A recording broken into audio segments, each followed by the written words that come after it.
bonjour. Alors, j'ai le plaisir de présenter le numéro 2 de la revue Afrique en mouvement, une revue de l'Université internationale de Rabat en collaboration avec l'Institut de recherche et de développement. Donc, cette revue qui propose un numéro intitulé Confluences extrêmes et au sein duquel nous avons consacré un dossier qui s'est penché notamment sur la dynamique de l'extrémisme violent au féminin. Donc nous avons privilégié une approche genre pour deux raisons principales. La première, d'abord et avant tout, pour éclairer un angle mort de l'analyse, et la seconde intention derrière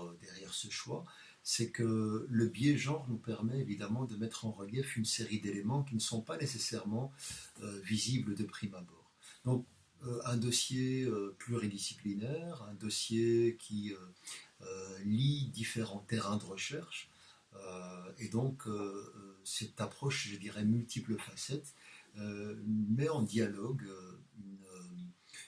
une réflexion qui est en même temps axée sur de la recherche fondamentale, mais qui met également en miroir une série de réalités qui sont le reflet de la recherche-action. Alors, au sein du dossier, vous allez trouver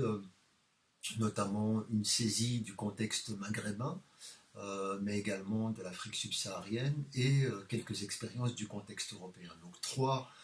apports pour le terrain marocain, donc deux articles consacrés, puis un entretien avec la chercheure Leïla Fathi sur la question d'une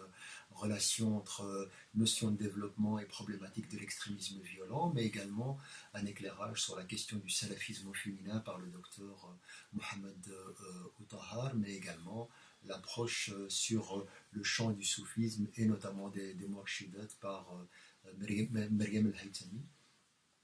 Sur le terrain tunisien, nous avons un éclairage de Raoud Al-Gardi notamment dans l'expérience post-mouvement du printemps arabe dans le contexte tunisien, mais aussi sur les voies du salafisme en Égypte avec la chercheure Bourras. Donc ça c'est pour une partie, je dirais, de l'éclairage qui permet déjà de baliser un certain nombre de problématiques qui nous semblent être fondamentales. Ensuite, on a un pas de côté fort intéressant sur l'Afrique subsaharienne, notamment sur les dialogues en tension dans le contexte sénégalais, entre d'une part la voie du soufisme et d'autre part l'émergence et l'instauration et l'implication dans le débat public du wahhabisme, mais aussi une réflexion sur la réalité du Sahel par Béatrice Meza. L'expérience sénégalaise est éclairée par le docteur Seydi Diamelian. Donc on a également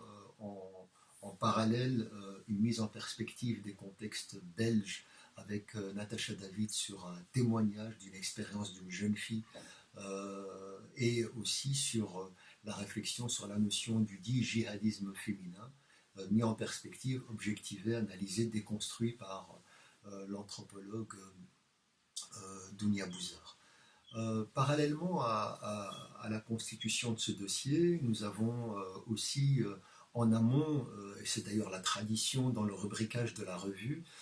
une analyse de concept qu'on a appelé les mains dans le cambouis, qui propose donc une saisie, une compréhension, parce qu'on sait très bien évidemment que mal choisir les mots, c'est l'ouverture sur les mots, donc qu'est-ce que la notion du dit radicalisme, de l'extrémisme violent, etc. Tout ceci est proposé par la doctorante Yusra Hamdawi, et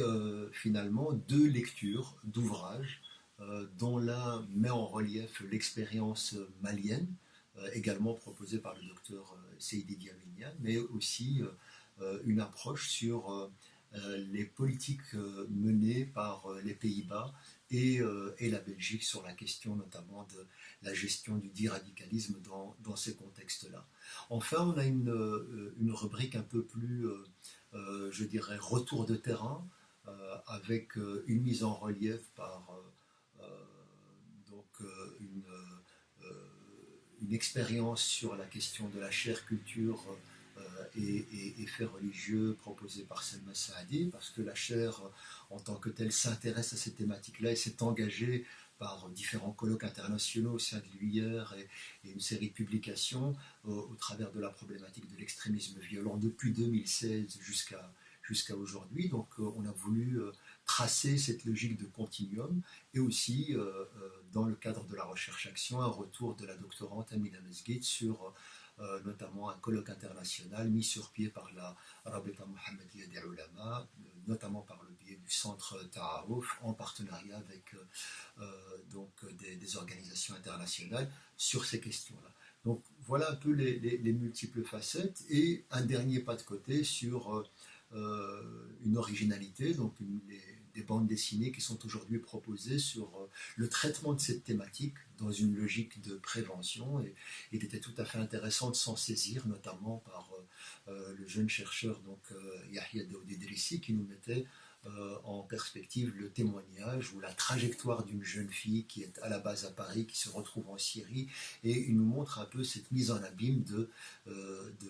logique de basculement dans les voies extrêmes. Cette revue est disponible sur la web TV de l'Université internationale de Rabat, sur son site officiel uir.ac.ma. Vous pouvez également la télécharger sur le Facebook de la chaire Culture, Société et Faits religieux.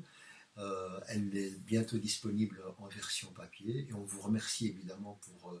votre lecture attentive et puis vos retours, vos commentaires qui nous permettront évidemment de nourrir la réflexion. Bonne lecture à tous et à toutes.